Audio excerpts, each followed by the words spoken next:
So today's yin practice is going to be geared toward your low back.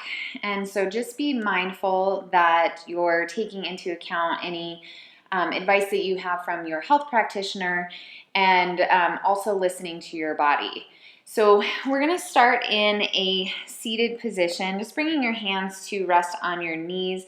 If crossing your legs is not comfortable, you can always extend your legs out in front. And just take a few moments closing your eyes and feel your sitting bones working into the mat. And taking this time to connect with your breath, allowing your breath to be deep and full.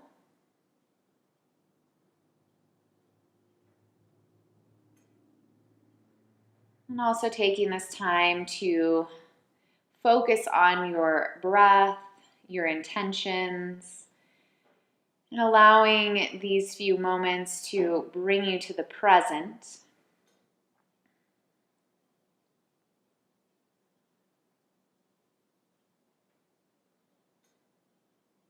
And just remembering as we go through this yin practice that the poses are held for longer periods of time and with very little movement. So of course, if you're feeling any pain or you just need to adjust slightly, that's okay. But just try to be mindful that you want to try to hold the pose as long as it feels comfortable and okay, just to get those greater benefits of the acupressure that you get from yin yoga. And so take your next inhale and open up your eyes.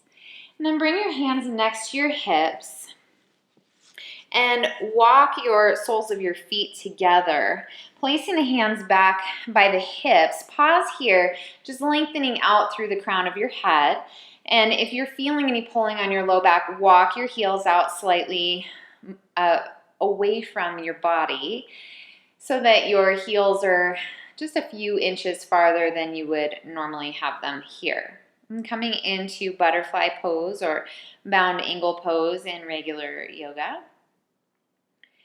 And so if this feels good enough, stretching through your inner thighs, outer thighs, releasing through the psoas, then you can stay right here. Otherwise, you can gently press into your hands as you bring your torso forward, releasing through your head and your neck. And of course, you can always grab your ankles or your feet if that feels better. But here, just be mindful that you're coming to your edge. And if your forehead is down close enough, you can always use a block underneath your forehead. You can rest the block on your feet. You can rest the block on the earth. And as you hold this pose, maybe you can deepen it a bit by coming forward a little more, and maybe not. And that's okay. Just make sure that you're moving to your edge, that first point where you feel your stretch. And see if you can start to bring your gaze inward even more. Noticing your breath, noticing the areas that you are holding tension. And just try to use your exhales to gently release that tension just a bit.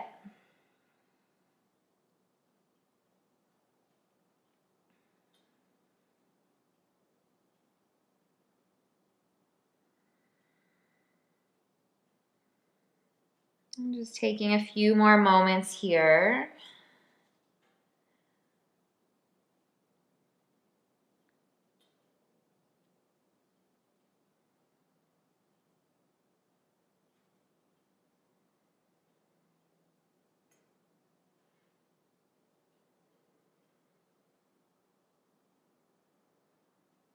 And on your next inhale, gently bring the torso back up to the center. Walk your hands next to your hips, bring the knees together, walk your feet out about hip distance apart, and just sway the knees from side to side, nice and gentle, to kind of shake out through the inner thighs, the hips, the outer thighs, maybe even the low back. Go ahead and extend your legs so that they're nice and long on the mat. So if having your legs extended and somewhat straight is bothersome, you can use a block or a rolled up towel underneath your knees to support. And bring your hands next to your hips and just see if you can relax the muscles through the legs, your feet. So your feet are neither flexed or pointed, they're just somewhat relaxed. And so if this feels like enough of a stretch through the back body, through the backs of the legs, then you're gonna wanna stay right here. Otherwise, turn the palms to face up. And on your exhale, start to bring your chin toward your chest. And maybe you feel a nice stretch from your tailbone all the way up through the back of the neck. And maybe you don't quite feel it yet. So if that's the case, then you're gonna slide your hands forward, bringing the torso forward, nice and easy, keeping the chin tucked toward the chest. And then again, coming to your edge, that point where you first feel the stretch. And don't worry about that rounding that happens through the upper back. You're really just focusing on lengthening through the spine and breathing into the back of the spine. Maybe you can slide the hands a little farther, maybe not. But again, you want to feel that stretch from your tailbone all the way up through the back of the neck.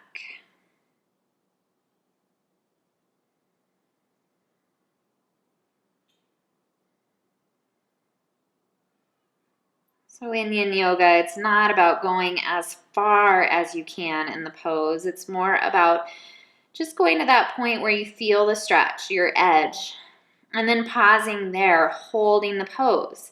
There's still going to be some tension in there, in the muscles. But again, we're going for these longer holds, so you want to try to release those muscles in order to get down into the deep tissues, the fascia, the connective tissues. So we'll be holding this pose for just a little bit longer. Maybe you can deepen the pose. Maybe you want to turn the palms back down and start to walk your fingertips toward your feet, bringing the torso down even more. And maybe you want to stay right where you are. Again, just being mindful of your edge, listening to your body.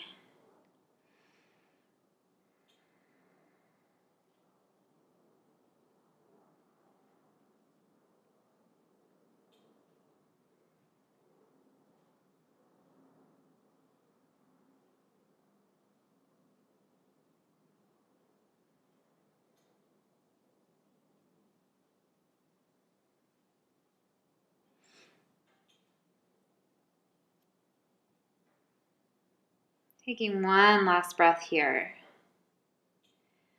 And on your inhale, gently roll back up. And just walk your hands back behind your hips, bending your knees, placing the soles of the feet on the mat. You want your fingertips to be pointing toward your hips, but if that feels bothersome in your wrists, you can turn your hands out to the side. And gently start to press into your feet and your palms as you lift your hips up. And we're just coming into a little hammock pose here where you're just allowing the sitting bones and your tailbone to come up off the earth. But it's not about, again, it's not about lifting your hips up as high as you can. You're just getting that counter pose. And bringing the hips back down. Either swing your feet out to one side or cross your ankles. Make your way into tabletop pose or hands and knees. And bring your toes to touch. Walk your knees out almost as wide as your mat so that the knees, again, are wider than your hips. And on your exhale, press your hips back toward your heels, keeping the hands reaching toward the front part of the mat. Bringing your forehead down to the mat or a block. And then it's up to you if you want to keep reaching the fingertips gently toward the front part of the mat as you press your tailbone down toward your heels, or you can gently bring the forearms down. You can also bring your arms by your sides, palms facing up, and just coming into Balasana, child's pose. And here we're having the knees nice and wide just so that your belly can rest in between your thighs. And getting a nice resting pose here, but also just lengthening through the tailbone, the spine. And getting that deep flexion through the front of the hips. And again, see if there's any areas that you can soften. Maybe you're clenching your teeth or wrinkling up your forehead. Maybe you're hugging your shoulders toward your ears. Try to release those areas and just surrender to this pose.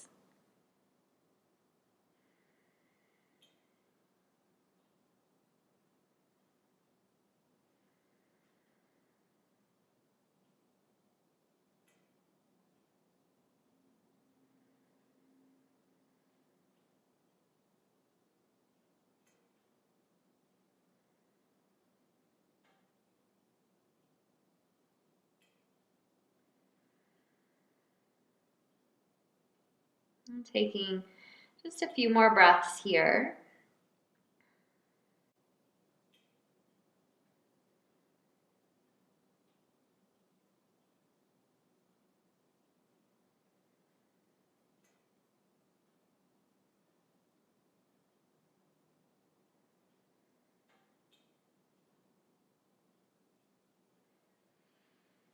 If you have your arms by your sides, walking your hands toward the front part of the mat. If your hands are already there, then just pausing here.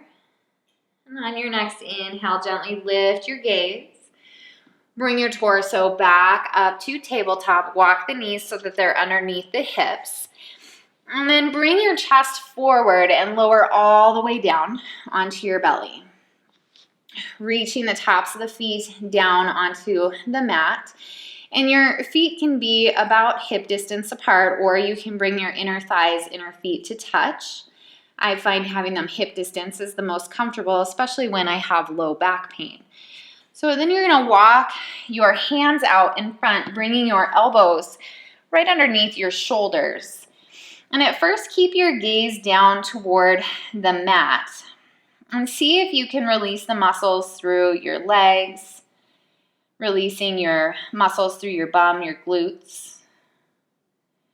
And just allowing the body to kind of settle into this pose, Sphinx pose. And so if this feels like enough of a stretch through the low back and the front body, then you're going to stay right here. Otherwise, you can gently start to lift your gaze just enough. You want to keep your head and your neck in line with your spine. But by lifting your gaze, it helps to bring the chest forward just a bit. Remembering that you don't want to have any tension through your body. So by lifting the chest forward, it just creates a little bit more of a stretch through the front body, and a slight compression through your low back. So again, if this is uncomfortable, you can always bring your gaze down. You can always lower down as well, sinking the chest down if that feels better. So again, make these poses work for you. Listen to your body and just take note of those areas that feel a little sensitive, and maybe they're so sensitive that you need to move. And maybe there's just a slight sensitivity that you're just feeling this stretch, and you can stay in the pose for a few more breaths.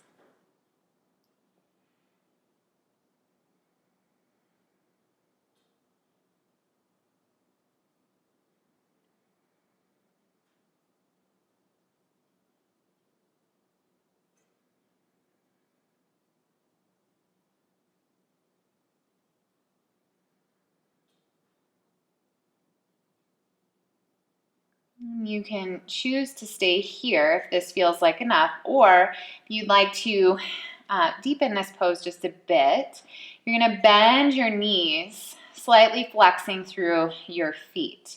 So this is just going to deepen that stretch through the low back. So again, if you're feeling some pain here, then you definitely want to return your legs back down to the mat.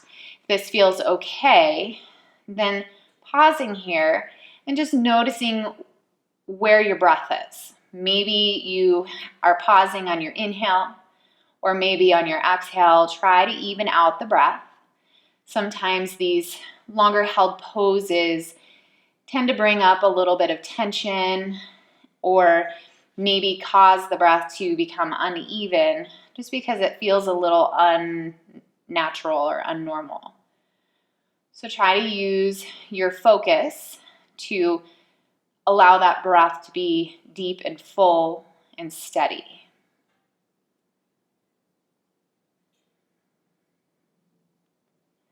And on your next exhale, gently release the feet down. Bring your chest down and just stack your palms and bring your forehead to rest on the back of the hands. And this just helps to relax all those muscles through the front and back body and give your low back a little bit of a break.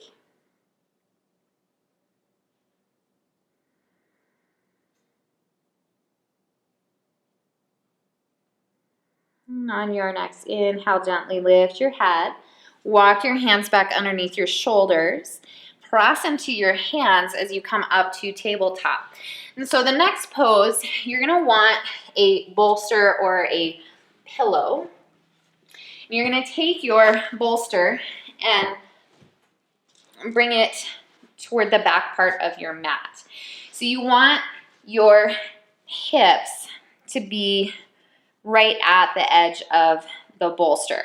So if you're coming in from tabletop, you want to walk the knees out just a little bit wider than your hips so that when you press your hips back, your sitting bones are coming and your hips are coming in between your heels. Now, if that doesn't feel good, then you can always walk your feet underneath and then bring your hips to rest on your heels. So take your variation. You can also use a block underneath your sitting bones if you're having a really hard time in the pose just in general. So you can stay right here in this hero's pose. Otherwise, you're going to walk your hands back, bringing the torso down and resting your back body on the bolster or pillow. So again, you want to try to release all the muscles. You might feel some tension through your back body and maybe even through the front body, but do your best to try to release your back onto the bolster if you've decided to take the reclining position. If you're just resting your hips on your heels or to the inside of your heels, then you can just pause there. And again, noticing your breath, noticing if it's become unsteady, uneven.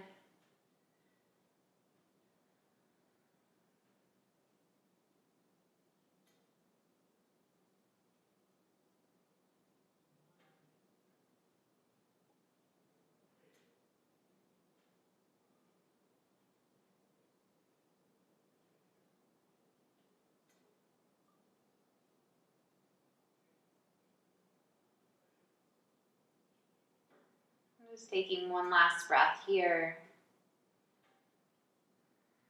And gently start to press into your elbows, your palms, walking your torso back up. And then coming into tabletop pose for just a moment. And removing the prop, either a pillow or a bolster. Swing your legs over to one side and lower yourself down onto your mat. So you're going to want to have a block or maybe some books nearby. Press your feet into the mat as you lift your hips up just enough to bring the block underneath your sitting bones. So you can have it on the lowest level or the medium level. You're going to lower your hips down onto the block so that they feel nice and steady. If you wiggled around, you wouldn't fall off of the block, or the block wouldn't topple over. And then just resting your hands on the mat. And see if you can allow your hips to feel nice and heavy on the block. And here it's just creating some traction in the low back so that it lengthens from that compression of the Sphinx pose. Making sure that your breath is even and steady.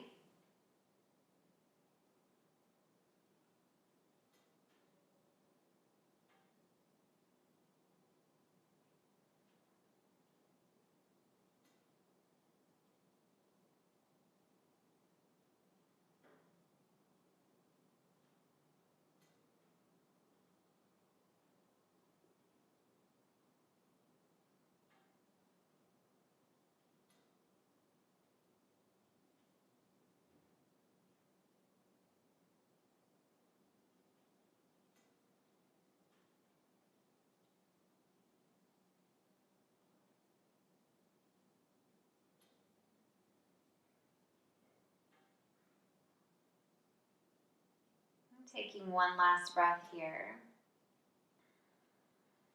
And on your inhale, gently press into your feet as you lift your hips up, remove the block. And just set the block off to the side. And you're going to bend your knees, hug your knees in toward your chest, and maybe rock from side to side just for a few breaths, massaging through the low back and lengthening through the spine.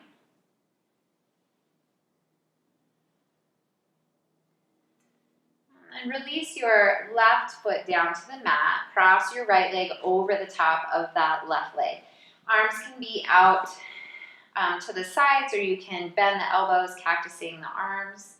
And on your exhale, release your knees over to the left, keeping your gaze upward and coming into twisted roots. So this just helps to massage those internal organs, your digestive organs, but it also helps to massage the spine as well as strengthen those muscles through the spine. So just working the spine in all different directions, the flexion, the compression, and then the twisting will just help to aid in any minor low back pain, but also just help you to release any tensions that you might be holding through your back. Taking one last breath here. And on your next inhale, gently bring the knees back to the center, uncrossing your right ankle or right leg, placing the sole of the right foot on the mat, and crossing your left leg over the top of the right leg. On your exhale, gently release the knees over to the right. Coming into twisted roots on the second side.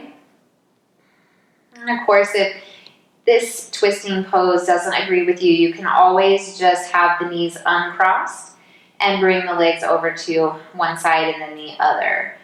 So do what works for you. This is your practice. Even though I'm leading it, you need to listen to your body. Just honor where you are.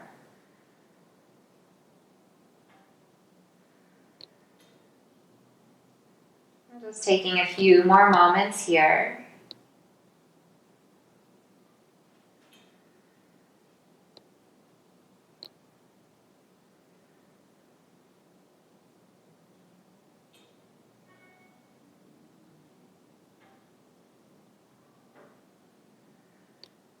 On your next inhale, gently bring the legs back to the center, uncrossing the legs. And hug your knees in toward your chest one last time.